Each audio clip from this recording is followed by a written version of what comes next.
Hey everyone, and welcome back to my channel. My name is Anna and I'm a psychologist specialized in emotional and binge eating. And today I'm going to give you the five symptoms and very clear signs that you have a binge eating problem disorder if you will be eventually taken to a doctor and they give you a very clear understanding that this is a disorder you need to deal with. And also on the other hand, you will get from me my first 5 immediate things you should do if you want to heal from binge eating. So let's first start with the symptoms, okay? So when you have binge eating, it's not simply overeating.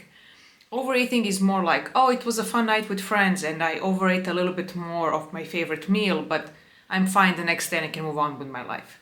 Binge eating, symptom number 1 is that you tend to eat 3, 4, even more times a week in one sitting, a huge amount of food. A food that can be calories what you would normally eat in a whole day. You just eat it in one sitting. So in a moment, you collect all the foods and you just dig in. Number 2, you feel out of control and obsessed around food. So once you start eating, you're not even enjoying the food, you're just stuffing yourself with a lot of food. You feel like you're in a trance. It's like an out-of-body experience. And it's almost like no food will be enough. You're just stuffing yourself, feeling an emotional void or trying to distract yourself or trying to numb yourself and you're not really present. Number 3, because of that type of eating, binge eating, unlike, for example, overeating, is always happening in secrecy. Because it's like, I'm ashamed of what I'm doing. Look at those foods, which are usually high fat and high sugary foods. So I cannot eat this in front of other people. Number 4 is the feeling after. So once you have stopped binging, right? Like once you are so full, so uncomfortable, like you are about to burst, you look at all the wraps around you and you think like, what have I done? Like I didn't, first of all, feel all the food. I didn't experience fullness. I didn't experience when I was starting to feel like, okay, you should stop now. I just kept going and going and going as if there is like a pull that's making me eat more than I ever would, eat or need.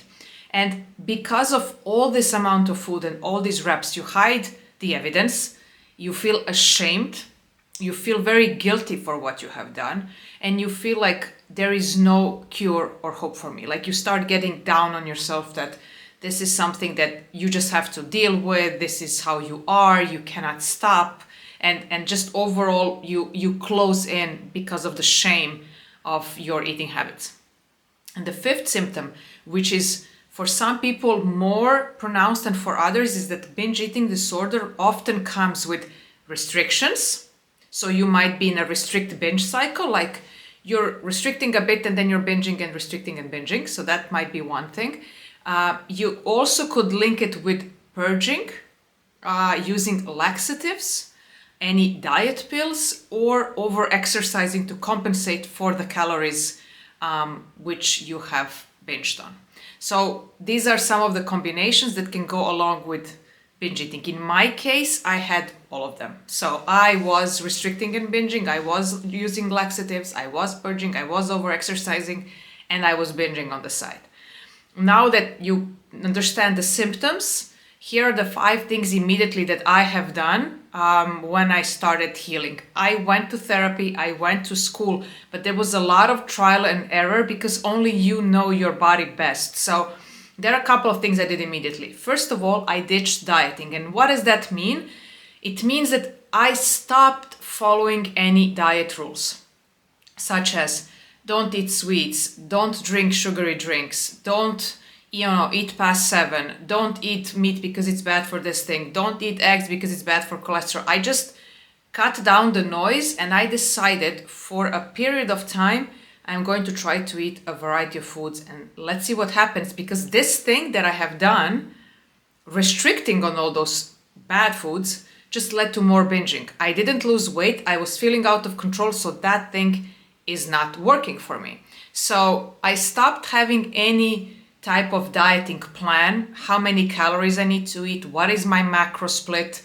I ditched any kind of diets. With that, I also ditched all the food rules that didn't allow me to be flexible. So I started being more and more flexible with, for example, one morning I want to eat eggs, and then the next one I want to eat yogurt, and the next one I want to eat a pastry. I allowed myself, without saying, oh, but pastry is not good for breakfast. Says who?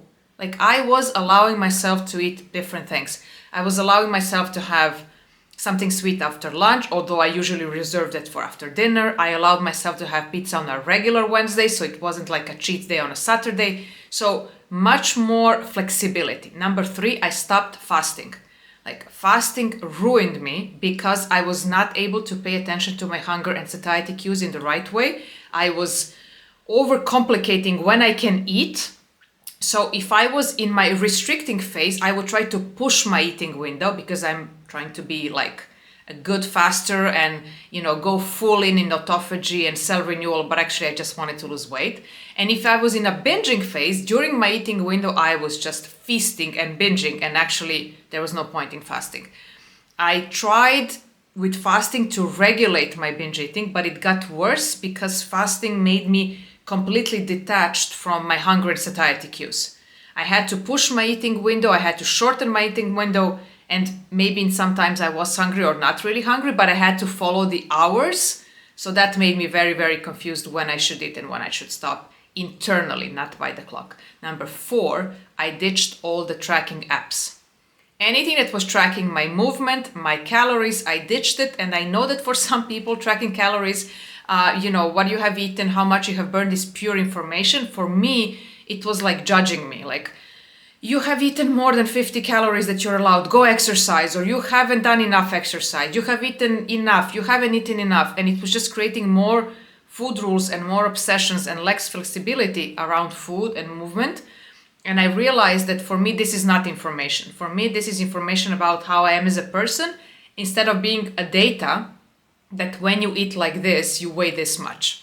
So I ditched all the MyFitnessPals, I ditched some apps that I had that were tracking my macros, I ditched my Apple Watch, I ditched everything that I was tracking at the time, and I was tracking a lot. I even ditched my sleep tracker because that was also something that I realized that I was getting hooked on, and it was making me edgy and I was sleeping worse. And the 5th thing that I did, besides going to therapy, was also changing a little bit the way I was talking to myself. So if I would have a slip up in the recovery, I would say to myself, like, it's fine. You're learning how to eat like an intuitive eater. It will not come overnight. You need to accept that you have been dieting, under-eating, over-exercising, food obsessing for decades up to this point, and it will just take time for you to trust your body again, and for you to trust that having pizza will not ruin your progress. It will not make you gain weight. It's not a bad food. So it's a little bit not just a momental thing. It's more like, how do I think of myself, and talking to myself in a more compassionate way. Like, you are trying. Slip-ups are part of the journey. And it just means not that you're a failure, not that you don't know how to do this, but you haven't figured out the mechanism yet, which doesn't mean that you won't. I hope this helps.